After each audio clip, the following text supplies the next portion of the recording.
In this video, we are going to discuss my final review of Pride Transport after working there for 1 year. We're going to discuss a few good points about Pride Transport. We're going to discuss their mileage. I'm even going to share some personal story and other drivers' story about Pride Transport and their experience there. And I want to close it off with giving my final review thoughts and results in working for Pride Transport. This video is going to be for you if you have been wondering that if you want to work for Pride Transport, what kind of mileage they have, what kind of customers they have, equipment, and some little details that you cannot get from a recruiter or even online watching YouTube review videos or even researching, because true information comes from the person that actually has worked for the company. You can see that they have gone through the experience, and there's patterns, and there's just good information you can gather to make informed decisions in working for a particular company. So let's dive in. Some of the good aspects of Pride Transport are its orientation process, and it's one of the best orientations that I have ever seen. It was very streamlined. The people were friendly. Everything was organized. You even had representatives come from each individual department and talk with you about the company just to get you oriented and familiar with how they do things. So this is where they really stood out. It was a very good process, very friendly people, and I really appreciated that. Another good element of Pride Transport is their equipment. Their trucks are governed at about 68 miles per hour, and also they have a pedal pass of about 71 miles per hour. And as truck drivers, you understand that when you're trying to get around maybe that truck driver that is driving the same speed as you, 68 miles an hour, and you just want to, pass them as safely as you can, that pedal pass comes in handy. And another good thing that I liked about Pride Transport is that safety was not always hounding you every day. I wasn't getting phone calls every day saying that I'm doing something wrong all the time or things like this. And it was only pertaining to the serious things, of course, because every company wants to have good, safe, and experienced drivers. So that was a nice little feature that I enjoyed at Pride Transport. Another aspect was their payroll, and I never really had a major problem with my pay. And even if there was something off, I would just make a simple phone call and they would fix the problem pretty quickly. There certainly are other good aspects of Pride besides, their orientation, their equipment, safety, and payroll, but these are the few that I just want to share. I just want to take a quick moment and make a disclaimer for us. In going to the next session, this discussion is not to in no way belittle Pride Transport or to rant about the company. This video is to help someone that is considering Pride Transport, and the information is truthful because it's based on my experience. And again, we are in no way trying to bash companies or anything like that, but we can share experience and we can share the truth of what was happening during my experience, and then you will be able to make a better decision. I know one of the most important aspects of a company is, do they have the customer base and mileage? And according to my experience, I was driving in and out of California quite often. And as you know, if you drive in California, you are going to be there for quite some time because of the traffic heavy situation there. There are semi trucks coming in and out constantly. And I found myself waiting at shippers also for 6 to 8 hours, and sometimes even getting delayed on a load up to 24 hours or more. And I believe that this was based upon Pride's customer base. And sometimes I even found myself, hauling broker freight because they didn't have enough loads, or there were no loads going out of California, and that cost me time and money. I also feel that there was not enough proactiveness on the dispatch part and also operations, because when there was a load that fell through, or when there was a load that was not going to be ready to the next day, I did not like that there was no proactiveness in the sense that they did not offer to, give us another load. Sometimes that did happen, but when these things slow down to this slow pace, or there was not enough initiative to maybe fill in for a different load and try to compensate the lack of mileage. So this happened quite often. As you know, as a truck driver, we don't want to be sitting around for hours and hours. We don't want to be waiting for loads for more than a day. And if it's happening too often, of course, we're going to seek elsewhere, and we're going to seek companies that can give us the mileage and that can follow through with their word. So my thought on Pride Transport's mileage, I feel that they lacked the consistency. I feel that they lacked the proactiveness to keep drivers moving.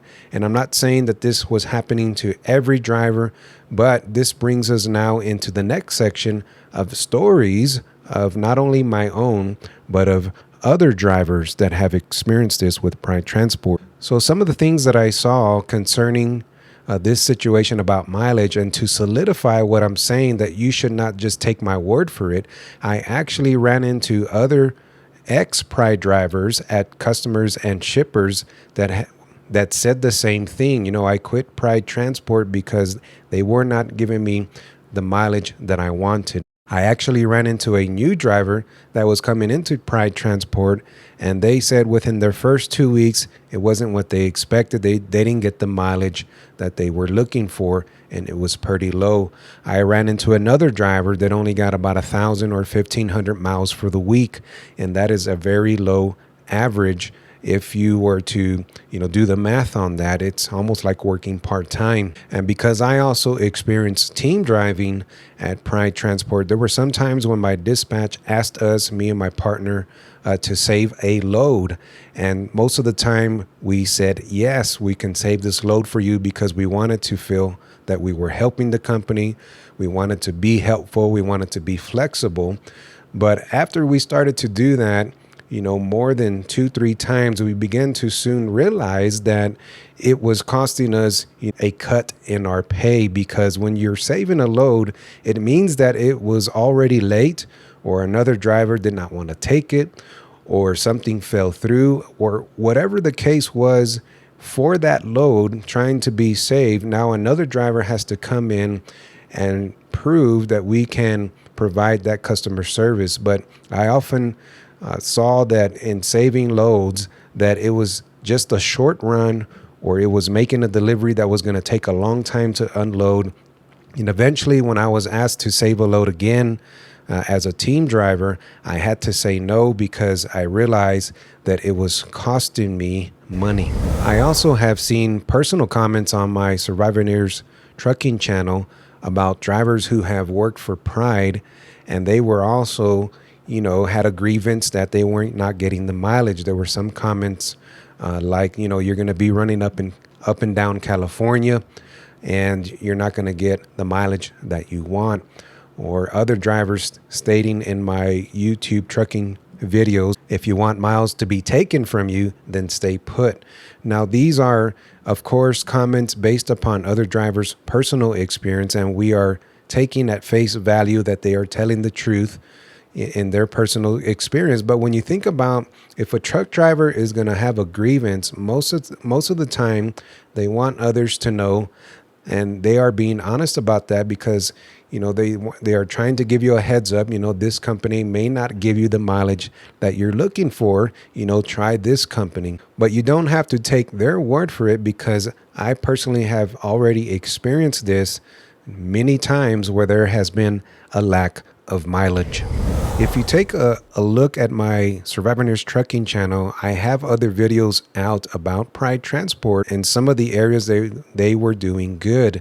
But we are just trying to be truthful, to give an honest review concerning the overall experience at Pride. And so I have to anticipate a question now. You may be wondering, did I talk to my dispatch manager about this issue? Or did I communicate to my dispatch manager that this was happening? And the answer to this is yes. I did have a discussion with my dispatch manager, And I told them that we were not satisfied with the mileage that we were getting. Can you, provide us more productive loads? Can you tighten things up where we are not waiting around too much? And simply over time, we just noticed that the patterns kept happening. There was an instance when my dispatch manager actually told me, you know, can you maybe tighten things up more, make sure that loads are on time and just be ready. And interestingly, I took this information from my dispatch manager and I said, yes, I can make sure that we are earlier to loads and deliveries. I can make sure that we're on time and so on and so forth. And so I implemented this change. I demonstrated that we could be there earlier. Sometimes I was there even a day earlier to some loads, sometimes hours earlier. And as you know, as truck drivers, it's not all the time that a shipper will take you and unload you just because you showed up early. Sometimes you actually have to wait to that appointment time. But demonstrating this proactiveness on our part as team drivers, and also, of course, just being a truck driver, it didn't really change the atmosphere of mileage deficiency. As a matter of fact, in my personal experience there, it did not change at all. It actually began to get progressively worse towards my year end with Pride Transport, in that there were even longer wait times, sitting around for even a day or more sometimes. And I realized, and I actually communicated to my dispatch manager, I understand that sometimes things fall through. I understand that there's a lot of moving parts in the freight industry and not everything's going to go perfect. But again, it goes back to the proactiveness on a company's part to keep you moving. If they foresee a problem, they already have a backup where they can keep you rolling, get the mileage that you want. Because if they don't do this, there's going to be a lot of turnaround. There's going to be a lot of unhappy drivers, and they're just going to keep looking for that company that can deliver on those, advertised promises of mileage and customer base. Another thing that I like to add, when a driver is waiting around that long, we expect as truck drivers to be helped out, because in those situations where it is not our fault, that we are ready for a load, that we are ready for duty, and it's something on the shipper's part or it's something on the company's part, the driver should not have to take that responsibility because they were ready, to drive. I found myself sometimes asking my dispatch manager to pay me layover pay for those lost times, and it felt like it had to be forced. And if I did not say anything, if I did not voice that situation being a problem, then there would probably have not been any pay given. So it's very important, if you're new to the trucking industry or if you're also a seasoned driver, we have to make sure that we express this problem to our dispatch manager, because there are some companies and some people that will take advantage of you as a truck driver, and they will just keep using you to save loads. They will keep using you, to take loads that other drivers don't want to take, and then you will suffer financially for that. Unfortunately, I had to sometimes, force layover pay or voice it when it was not going to be a proactive thing that the company was going to do. My final thoughts and review for Pride Transport after working there for 1 year, yes, is there are some good points. As you can see, I emphasized in this video, this trucking video, that there was a deficiency of mileage and there was a lack of proactiveness. And there seemed sometimes where I actually have to force them to pay layover. And so these are very crucial, maybe small to some, but very important, crucial things that we have to look out for, because you will not make the money that you would like if a company continues to put you in this situation. So the result of all of this, after working there for about a year, is I even saw, as team drivers, about 1,000 to 1,800 miles a week sometimes. And that just is not going to cut it for my personal situation, or maybe not for any driver trying the team. And as team drivers, you make sacrifices like not getting the sleep quality that you would like. The truck is constantly moving, and it just puts a lot of toll on the body and in the mind. Again, I heard stories from other solo drivers having a grievance of getting very low mileage, and that they were already, looking at other places that could be a better fit for them. Now, having understood the information about Pride Transport, it is up to you as a truck driver if you would like to try them out. Again, I shared the good points about their mileage, which I believe is one of the most important elements in working for a company. Do they have the mileage, and do they have the customer base, a strong customer base, to be able to produce on that? I also hope that these personal stories about myself and other drivers working there will help you make an informed decision if you would like to work for Pride Transport. If you have any thoughts or personal experiences about Pride Transport, please feel free to put them in the comments. I like the interaction. I like to hear other drivers' opinions and thoughts about trucking companies, and just overall to help each other out in the trucking industry. Don't forget to subscribe to Survivor's Truck Talk if you enjoy talking about trucking discussions and if you like trucking content like this.